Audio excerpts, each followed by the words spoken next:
What's up, everybody? Welcome back to IELTS learning community, and it is Daily Vocab.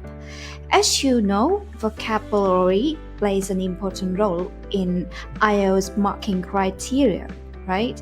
And we make this series of videos to help you boost your vocabulary, boost your vocabulary score in IELTS speaking tests.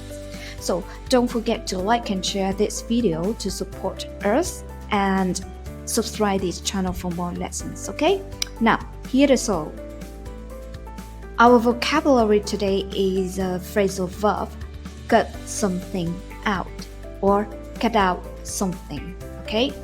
Which means to stop eating or drinking something which is bad for your health, usually to improve your health, okay? For example, I've cut out red meat from my diet. Well, you can apply this phrasal verb in IELTS speaking tests. For example, the examiner may ask you, what does food mean to you?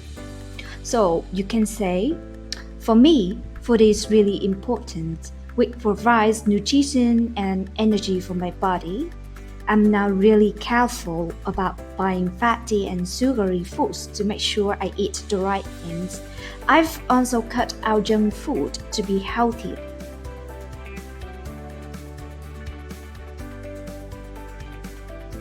Yes, that's our vocabulary for today. Cut something out, okay? So I hope you like this video, and once again, don't forget to like and share this video to support us, and subscribe this channel for more lessons. See you then. Bye.